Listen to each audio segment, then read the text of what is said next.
Hello and welcome to BYJU'S classes. In this lecture, we shall deconstruct the recent landmark visit of the Indian Prime Minister to the State of Israel.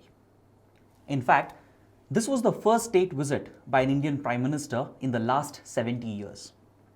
Clearly, this is a historic development and it will redefine India's relationship with an important strategic partner. It also marks a significant departure from the zero-sum approach of India's diplomatic engagement with Israel. So before we discuss the recent developments, let's get a brief historical context on India's ties with Israel. The State of Israel, which achieved independence in 1948, it received formal official recognition by India only in 1950. And it took us 42 years to establish a full-fledged diplomatic relationship, which was done only in the year 1992. And this was despite having close security and defense ties via covert back channels since the 1960s itself. This reluctance on India's part in publicly acknowledging its ties with Israel was primarily driven by both internal and as well as external considerations. Much like India and Pakistan, both Israel and as well as Palestine were born under tumultuous circumstances, which were largely created by the partition process which both the regions have undergone. The partition plan of Israel proposed a two-state solution. In fact, the Zionist national movement, which was fighting for a Jewish homeland in the Middle Eastern region, this was perceived as a threat to Arab nationalism. Consequently, the Palestinian outfits, which were opposed to the creation of Israel, they received immense support from the Arab states so that they could prevent the establishment of a Jewish state in the midst of the Arab world. So this evolving situation in 1948 tested India's fledgling foreign policy establishment. Now with this in mind, let's have a look at the factors which influenced India's Israel policy prior to 1992. Like I said, there were both external factors and as well as internal factors. So if we look at the external factors, primarily it was India's approach with regard to the non-aligned movement and with regard to its anti-imperialism stance, which drove India's policy towards Israel. And second, India was seen to be more pro towards the Arab countries. So these were the two external factors which determined India's diplomatic stand on the Israeli-Palestinian conflict. In fact, post-independence, India was steadfast in spearheading the cause of anti-imperialism and the non-aligned principle as well. Due to this principled approach, India had to side with the Arab states with regard to this conflict.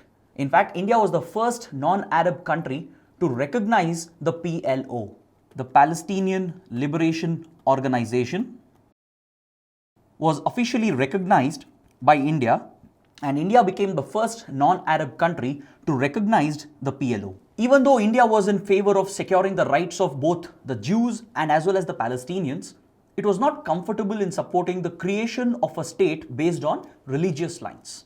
Because India having undergone the horrors of such a partition in 1947, we clearly knew the consequences of establishing countries based on religious lines. So with regard to this, India was not supporting the partition plan of Israel and Palestine. Initially, it did not support the two-state solution. It joined the Arab and as well as the Islamic countries in opposing the partition of Palestine into two different regions or two different countries. On the other hand, India proposed a federal state with an autonomous structure wherein both communities, that is the Palestinian Muslims and as well as the Jews of Israel, could be given an autonomous area under the Palestinian administration. A federal structure was proposed by India at the United Nations. So with regard to this, India even opposed Israel's membership of the UN, pointing out that it could not recognize an Israel which had been achieved through the use of force and not through negotiations. Because when the state of Israel was established, there was excessive use of force from the Israeli side, which had come in for international condemnation. And India supported the Arab states in opposing the creation of a Jewish state in Middle East. India's pro-Arab stance was also driven by strategic calculations. India considered the Arab states to be strategically important due to three reasons. Primarily, there were three reasons which India considered from the Middle Eastern perspective. The Arab countries were important with regard to Pakistan. India's equation with the Arab states was important in exercising influence over Pakistan. And the ability of Arab states to influence Pakistan played a critical role in Indian foreign policy being more aligned towards the Arab countries. And second, with regard to India's energy security, India was primarily dependent on oil supplies which were coming in from the Middle East. And since India was extremely reliant on the Middle Eastern supply of oil, it was very crucial for India to be in good terms with the Middle Eastern countries. So India did not want to antagonize the Arab countries by supporting Israel during the crisis situation. And third, the huge presence of the Indian diaspora. According to estimates, there are around 6 to 7 million Indians who reside in the Gulf who are working, and the remittances they send back play a very important role in balancing the fiscal deficit of India. So the huge presence of Indian diaspora in the Gulf countries and the concerns over their well-being played a very important role in India adopting a pro-Arab stance. So these three reasons drove India's foreign policy approach with regard to the Israel-Palestinian conflict. Now let's talk about the internal factors which have driven India's Israel policy prior to 1992. Because India's relationship with Israel can be divided into two phases. One between 1950 to 1992. The second phase post 1992. So we need to talk about the nature of ties between India and Israel in both the phases. So if you have to understand India's approach towards Israel prior to 1992, we need to talk about the internal factors or the domestic factors in India which was having an influence on Indian foreign policy. We just spoke about the external factors, wherein India had adopted an anti-imperialistic approach, and India was pioneering the non-aligned movement during the Cold War days. So naturally, India could not support imperialistic enforcement of a Jewish state in the Middle Eastern region, which was primarily supported by the British government and the United States government.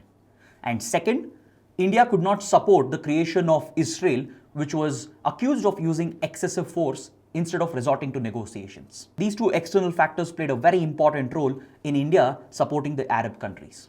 And the third reason was India considered the Arab states to be strategically important, primarily due to three reasons. One, their ability to influence Pakistani politics. Second, with regard to India's reliance on oil supplies that come in from the Middle East. And third, with regard to the huge Indian diaspora present in the Gulf region. So India was concerned about their well-being as well as the remittances which they sent back, which is extremely important in bridging the fiscal deficit of India. While these were the external factors which was having an influence on India's Israel policy, now let's evaluate the internal factors which drove India's Israel policy prior to 1992. Most Indian governments and the political parties in India were skeptical in extending support to Israel. And this was primarily due to electoral calculations. They didn't want to antagonize the Indian Muslim population by openly favoring Israel over Palestine. A combination of these internal and external pressures led India to keep Israel at an arm's length until 1992. At least this was true as far as our overt diplomatic ties were concerned. But due to our pressing geopolitical and strategic needs, India had already initiated a covert channel to develop ties with the state of Israel back in the 1960s itself. Since 1960s, India and Israel have shared mutual concerns with regard to Pakistan, especially Pakistan's nuclear program. So prior to 1992, India and Israel had already established covert back-channel ties between both the governments. This was primarily done keeping in mind Pakistan's nuclear program and its role in sponsoring terrorism in the region. So these two factors brought India and Israel together, and covert ties were initiated back in the 1960s itself. So due to the limitations on the Indian government, which we just discussed, that is both internal and external constraints, it was not possible for India to develop official ties in the public domain. Hence, India and Israel resorted to a covert back channel led by their respective intelligence agencies. The Research and Analysis Wing of India and the Mossad of Israel were authorized by their respective governments in the 1960s to initiate the development of a covert back channel so that they could mutually work together in the defense and security sphere. Because in the 1960s, both India and Israel perceived a common threat in the region. And this was primarily revolving around Pakistan's activity in South Asia and as well as in the Middle East. Also, India expressed interest in procuring the advanced defense equipment being developed by the Israeli defense sector. This was mainly done to plug the gaps in India's arsenal. Thus, Israel's expertise in the defense and security sphere helped bridge the covert bilateral ties from 1960 onwards until 1992. On the other hand, Israel saw India as a linchpin in furthering its geopolitical strategy to contain regional powers. Regional powers like Saudi Arabia, Iran, and Pakistan were the primary targets for Israel, and to counter their roles in destabilizing the region, especially with regard to sponsoring terrorism and their pursuit of nuclear weapons. So Israel considered these developments to be a threat to the existence of the state of Israel. Terrorism, which was being sponsored by countries like Iran, wherein Iran was sponsoring groups like Hamas and the Hezbollah. On the other hand, we had Saudi Arabia and Pakistan, which were primarily behind the creation of the Afghan Mujahideen and the Taliban. So Israel perceived the creation of these groups and the support that these groups were receiving as a major threat to its own sovereignty and its integrity, as well as the pursuit of developing nuclear weapons by these countries in the region posed a threat to Israel. So Israel believed that by working with the Indian government and the Indian agencies, it will be able to counter the destabilizing role being played by some of the regional countries. So these factors enabled the countries to develop a very close working relationship, especially between their security and defense agencies. And this was the nature of ties between 1960 to 1992, where a covert relationship was established. In the public domain, there was no full-fledged diplomatic contact. This was primarily because of the external and internal constraints that was being imposed on the Indian government. Thus, pragmatism and realpolitik had replaced the much cherished idealistic values which were preventing a closer embrace between the two countries. In fact, this covert cooperation yielded many positive outcomes. Let's have a look at some of the positive outcomes of this covert relationship during that period. Gary J. Bass, who is a journalist, writes in his book, The Blood Telegram, which primarily deals with the Indian role in the liberation of Bangladesh War of 1971. He goes on to reveal that Israel had supplied critical arms and weapons to the Indian forces when India was facing a dire shortage of critical equipment. His claims are based on declassified documents available with both the American government and as well as with the Indian government. So the observation made by Gary J. Bass in his book The Blood Telegram clearly shows the covert relationship that existed between India and Israel way back in 1971. The second instance where both countries kept a close watch on the Pakistani nuclear program and also the nexus between China, Pakistan, Iran, Libya and North Korea in proliferating nuclear technology. Both India and Israel were working together to monitor the nuclear program of these countries, wherein China was playing a critical role in proliferating nuclear technology into the hands of the Pakistani establishment, and this was further being proliferated into other countries like Iran, North Korea and Libya. So this was the second instance where India and Israel were working together in the 70s and in the 80s. Also, both countries worked together to counter terror groups in Kashmir and as well as in the region beyond. Because during the phase which saw the birth of militancy in Kashmir post 1987, Israeli tourists were being targeted by some of the Kashmir militant groups. This was largely done with the backing of the state agencies of Pakistan. So when India and Israel realized the existing nexus between the state and the non-state actors, both started working together to counter some of these militant outfits in Kashmir. While the covert relationship was flourishing, India did not publicly acknowledge these ties, much to the discomfort of Israel, because Israel was trying to woo India to establish full-scale diplomatic contacts. This changed only in the year 1992. The nature of ties between India and Israel underwent a paradigm shift in 1992, and the primary reason was the breakup of the Soviet Union.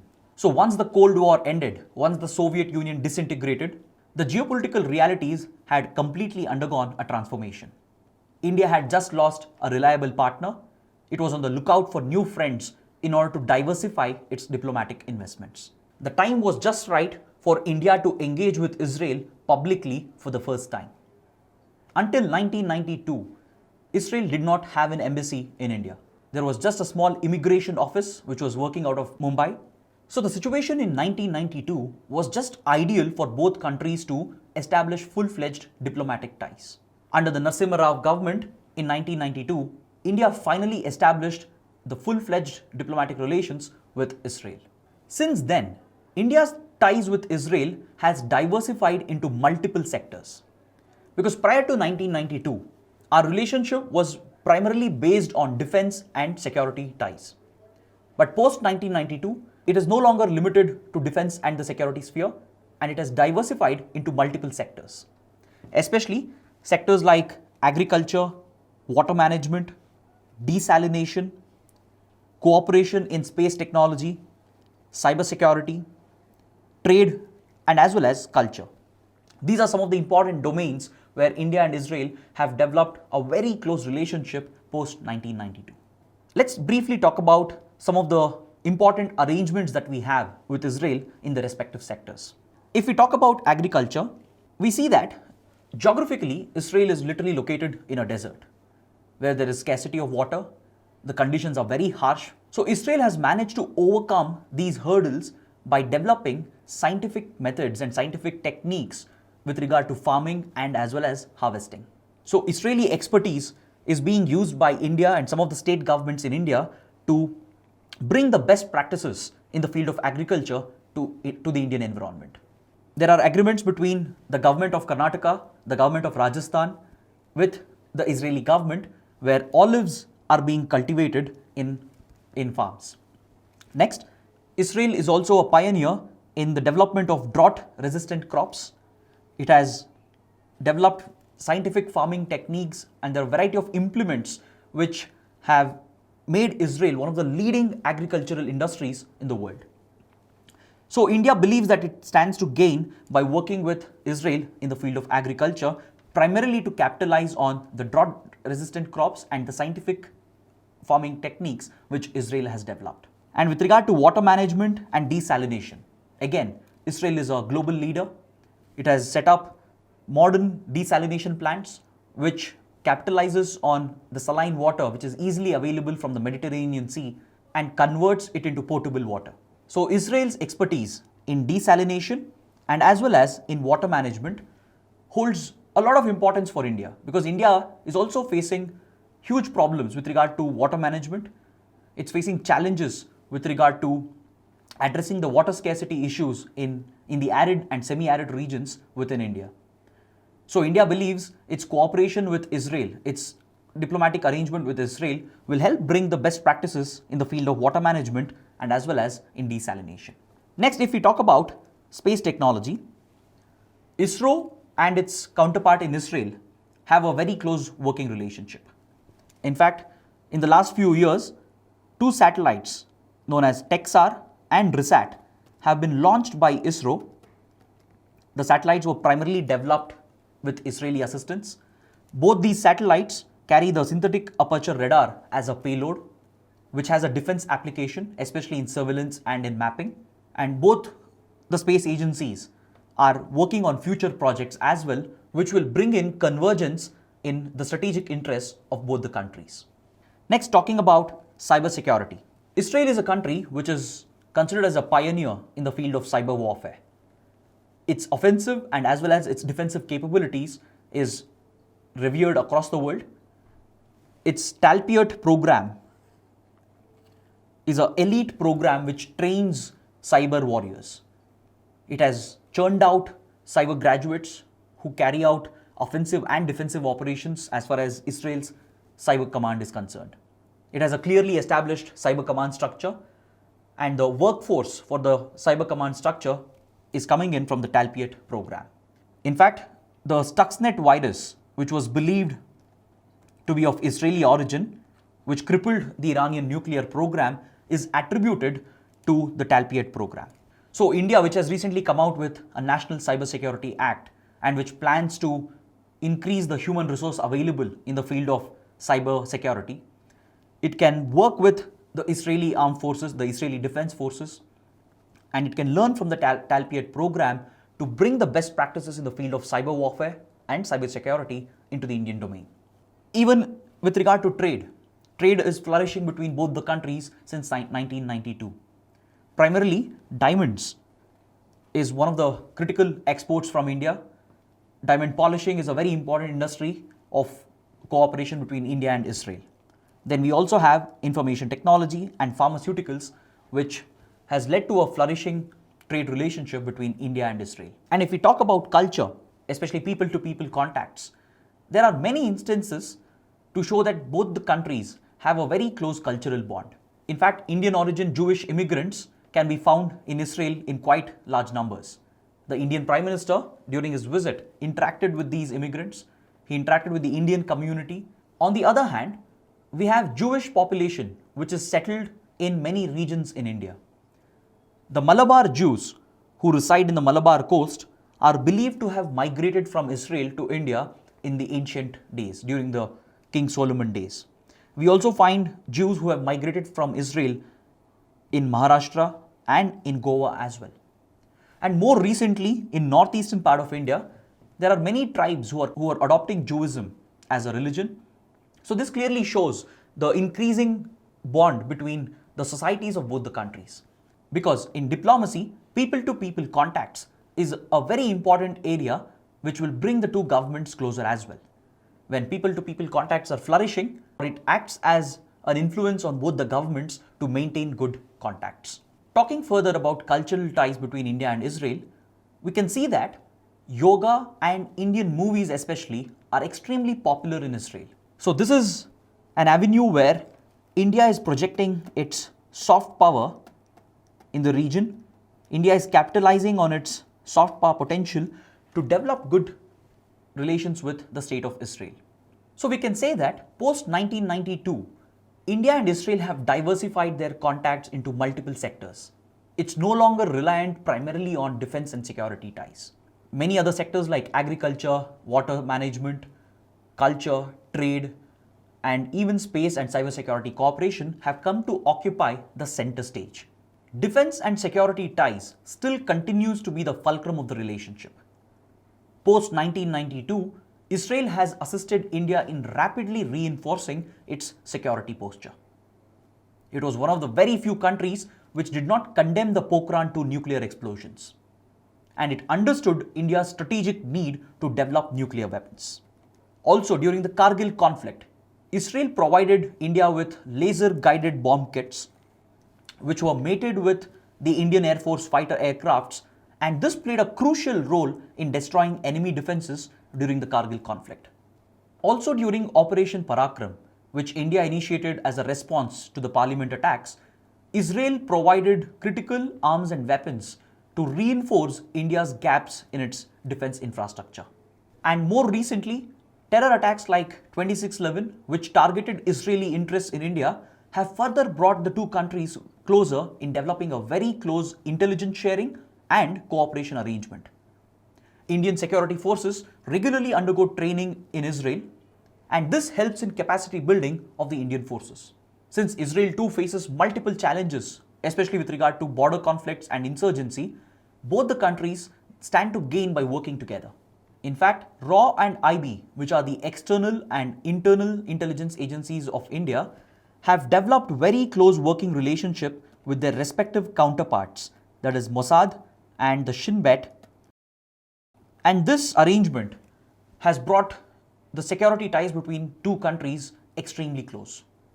The respective agencies are working together to jointly combat terrorism, which is backed by state actors in the region. India has become the largest importer of Israeli defense systems as well. Israel is currently India's third largest provider of defense equipment after Russia and the United States. Now let's look at some of the defense equipments and platforms that India has acquired from Israel. We have the Barak surface-to-air missile system. It's primarily an air defense system which India has already inducted into its armed forces. Then DRDO and the Israeli aerospace industries are jointly working on long-range and medium-range surface-to-air missiles. Because the Barak surface-to-air missile has a very short range of around 70 kilometers.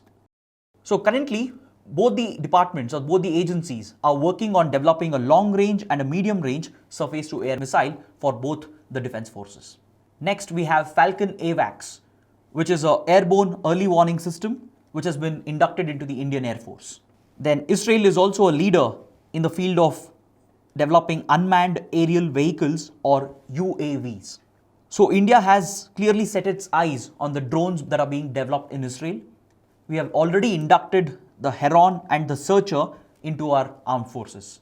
The Army, the Air Force, and as well as the Indian Navy has already inducted the Heron and the Searcher drones. Currently, we are focusing on Heron TP, which is the armed version of the previous UAV. So India has clearly set its sight on importing the Heron TP drones, which are an armed version of the unmanned aerial vehicles developed by Israel. An armed unmanned aerial vehicle provides a unique tactical and strategic edge to the armed forces. If the Indian forces are equipped with the Heron TP drones, we will have an advantage in case of carrying out surgical strikes. It will minimize the human cost that would be involved in carrying out a cross-border raid. It will also help in keeping the conflict localized without further escalating the situation. So in case of any terror attack which is traced back to a neighboring country, India will have a low-cost, a low-risk option of deploying these unmanned aerial vehicles which can launch attacks on targeted sites. Next, we have the Spike missiles, which is essentially an anti-tank missile system which India is importing from Israel. So put together, these are the different defense platforms which India has imported from Israel. Despite the broad spectrum of ties between India and Israel, which has been flourishing since 1992, the full potential of these ties could not be realized due to India's constraints.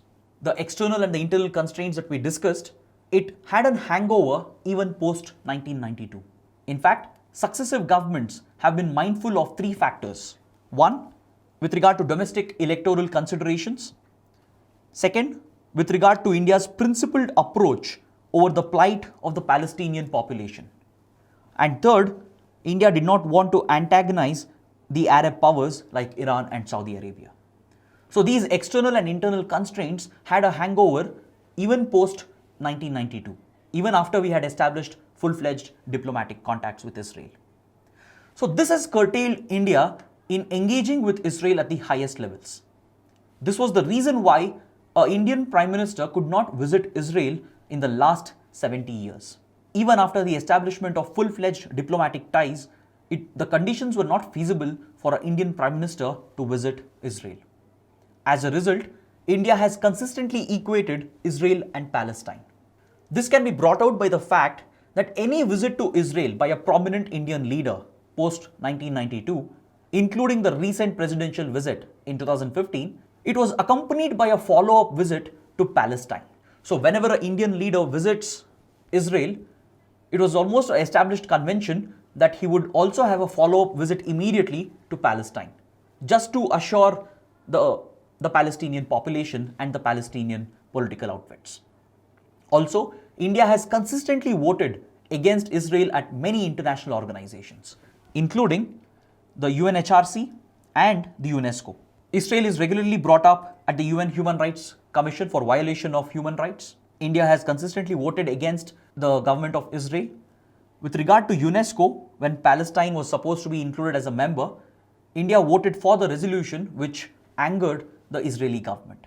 While India is right in condemning the use of excessive force by Israeli defense forces, especially against civilians in Gaza and in West Bank, also India condemns the illegal construction of Jewish settlements in Palestine, which is violative of established conventions. And also India has supported a two-state solution. India has begun accepting a two-state solution because this seems to be the only viable option if we have to resolve the conflict in Middle East. So even though India is right in condemning the actions of the Israeli defense forces, especially in Gaza and West Bank, India is right in condemning the illegal construction of Jewish settlements, and India is right in supporting a two-state solution. But this stand of India cannot hamper the pragmatic pursuit of diplomatic ties, that too with an important partner like Israel. At the end of the day, while we are upholding idealism and principled values with regard to human rights, anti-imperialism, etc., we also need to protect and promote our national interests. We cannot treat this as a zero-sum game, and both should go hand in hand. Our relationship with Israel, our relationship with Palestinian groups and the Arab countries have to go hand in hand. We need to find a mid path where we are able to balance the relationship on both the sides. So protecting and promoting our national interests should take priority over idealistic and principled values, especially in our relationship with Israel and Palestine. This is the exact reason why the recent visit by Prime Minister Modi is a historic step in our bilateral ties. For the first time, India has managed to dehyphenate its stand on Israel and Palestine. For the first time, we have dehyphenated Israel from Palestine. We are no longer treating Israel on the same level as that of Palestine. This was evident when the Prime Minister consciously excluded a visit to Palestine, which more or less was an established convention. But it's interesting to note that the PM also emphasized on a two-state solution. So this has been done despite a significant shift in India's policy since 2014 under the new government. Since 2014, India has actually toned down its criticism of Israeli policies, especially with regard to the allegations of violation of human rights by Israel, the use of excessive force by Israel, and the construction of illegal Jewish settlements. India has actually toned down its criticism with regard to these policies of Israel. Also, India has abstained from voting against Israel in international resolutions. India has started abstaining from the voting process at UNHRC and other international organizations which are primarily targeting Israel. So while the Indian government under Prime Minister Modi has clearly portrayed or clearly displayed a shift in its strategy with regard to Israel, it is still adopting a traditional approach wherein we are supporting the two-state solution. India has not abandoned Palestine. India has not abandoned its principled approach with regard to the rights of the Palestinians. It's just that there has been a pragmatic shift under the new regime, which is clearly evident in the recent visit of the Prime Minister. At the same time, the Modi government has taken care to address sensitivities in the Middle Eastern region as well, especially prior to the visit to Israel. Prior to the visit of the Indian Prime Minister to Israel, India took care to revamp its ties with Saudi Arabia, UAE and Iran. This was primarily done to address the sensitivities in the Middle Eastern region. So since 2014, the Modi government has adopted a well-calibrated shift in its Israel policy. The traditional Indian approach has been abandoned and a more pragmatic approach has been adopted.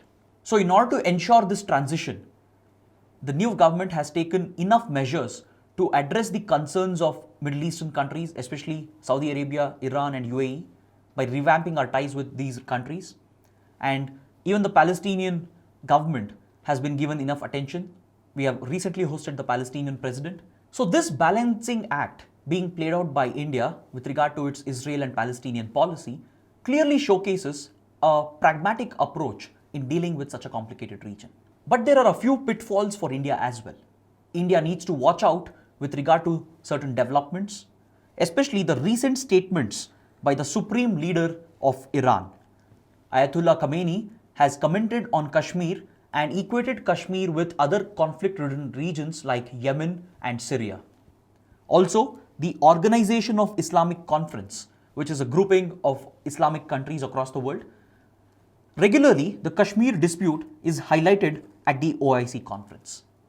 So the recent statements by the Supreme Leader of Iran on Kashmir and as well as the focus on Kashmir dispute at the OIC has followed India's shift in its Israel-Palestinian policy. And this is no coincidence. And India needs to watch out to ensure it does not lose out on the hard-won diplomatic gains in the region. India needs to take enough care to address the sensitivities of the Iranian government. Also, care should be taken to ensure that India and Israel relationship should never fall into the trap of being fueled by jingoistic elements, religious fundamentalists, and majoritarian elements who exist on both sides. In conclusion, India's traditional approach in dealing with Israel has clearly passed its expiry date.